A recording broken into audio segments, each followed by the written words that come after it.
Catus Maximus here.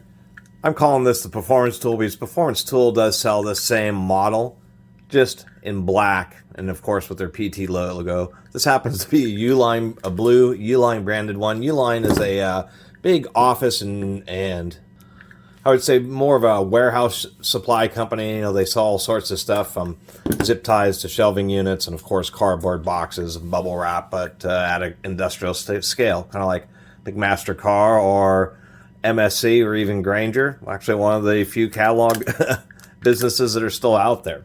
Anyway, I had a long time ago actually done a video about these more simple style zip tie tools or cable tie tensioning and cutting tools. This is a Malco, so this is a metal bodied one. There are plastic versions, but these are a basic compact unit, and these are actually popular not only because they're cheaper, even though this Malco metal one's a little bit more on the expensive side, but they're just lightweight and small and just easy to use, fit in the tight places. This was something that you might find more in an assembly area, maybe even a factory or something where they're doing, building some type, running wiring and equipment. There's a few different styles of these automatics, but this one seems to be the most common. It is made in Taiwan and works pretty well. Seems like a nylon body. I mean, it is pretty heavy duty. This is designed to install thousands and thousands of cable ties. How it works is we have a jaw, spring loaded. It would grab the edge of the cable tie.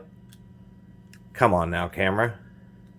Pulls the cable tie back, and what there is there's a special tension with this wheel back in the back that can adjust it. There's a cross rod, and basically when the cable tie starts getting really tight before the end, this jaw hits the back there, it causes a knife to come down and cut the end of the cable tie. And so that's what this wheel is for, is it just is a preload, so you can increase it and decrease it, and actually it is pretty nice. I like the fact that they do have a gauge on the back there, so as you increase it and decrease it, it really starts getting super stiff.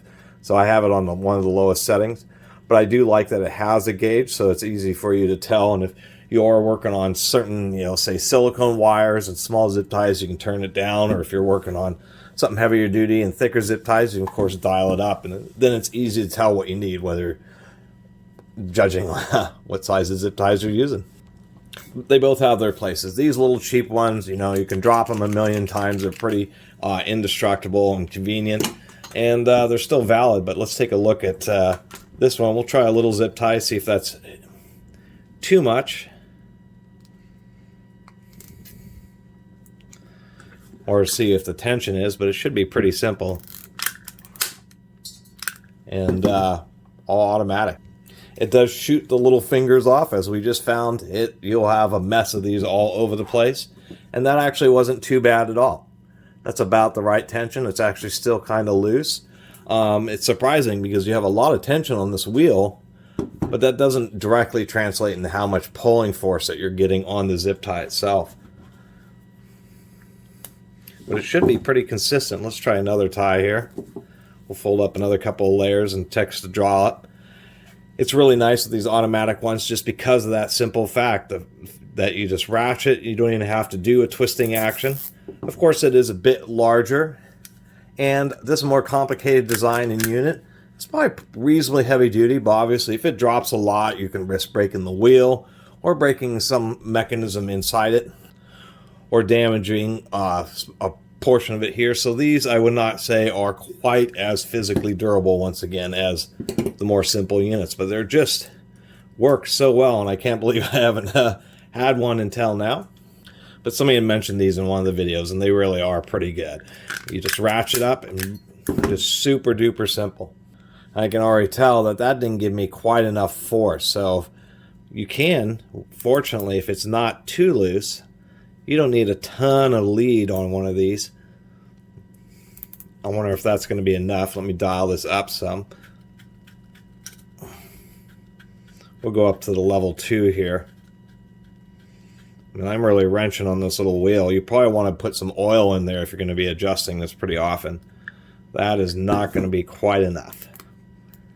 There we go. I think that might just be enough. And there, now that's pretty tight. That's actually not too bad. And we'll try with the bigger size. So surprisingly enough, the bigger the zip tie that you're using, it appears the more tension that you need to get it to draw down.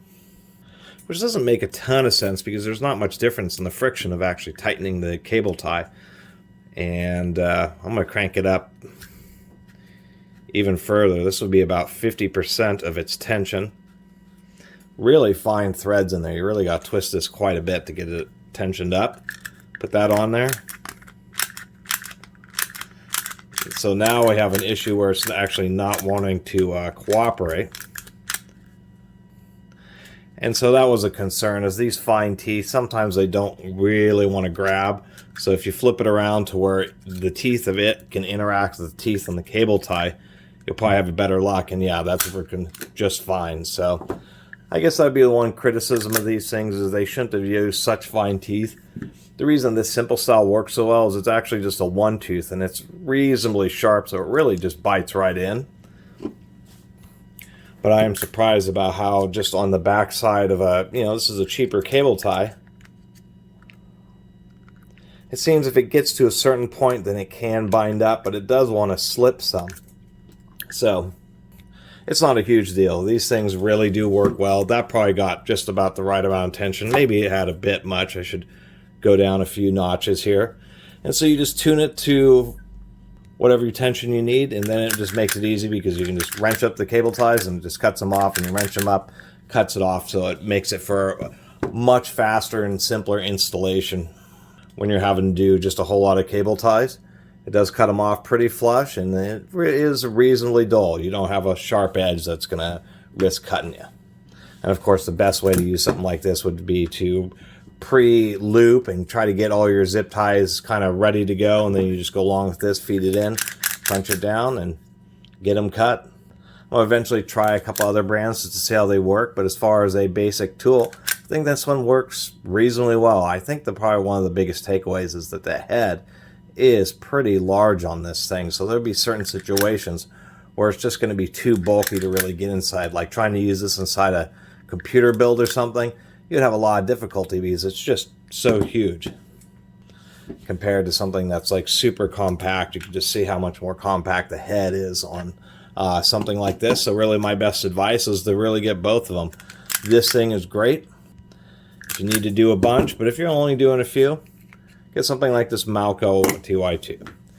Anyway, I really appreciate everybody who's been watching and subscribing, and if you haven't subscribed, please do. Until next time, Catus Maximus out.